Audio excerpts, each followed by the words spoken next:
বিশ্ব অর্থনীতি ক্রমেই শিল্প ও সেবামুখী হলেও শিল্পের কাঁচামালের যোগান আর খাদ্য নিরাপত্তায় ভিন্নভাবে গুরুত্ব বাড়ছে কৃষির।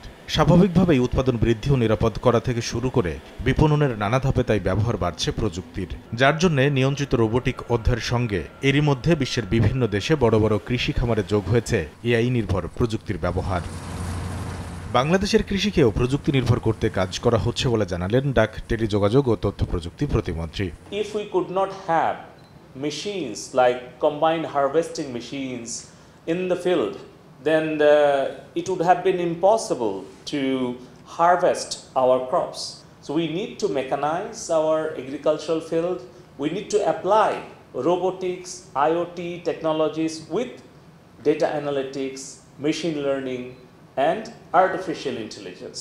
বৃহস্পতিবার বিকেলে বাংলাদেশের প্রযুক্তি খাতে জাপানি বিনিয়োগ বৃদ্ধিতে রাজধানীর একটি হোটেলে আয়োজিত আইটি বিজনেস সামিটে জাপানি রাষ্ট্রদূত জানালেন, সাইবার নিরাপত্তা নিশ্চিত করা সহ স্মার্ট বাংলাদেশ গড়ে তুলতে পাশে থাকতে চায় সূর্যোদয়ের দেশটি।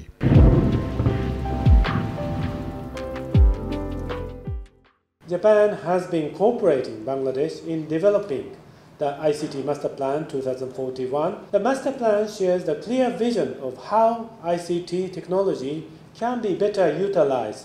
I believe it will play a significant role in embodying smart Bangladesh, new town development along metro lines, and cybersecurity.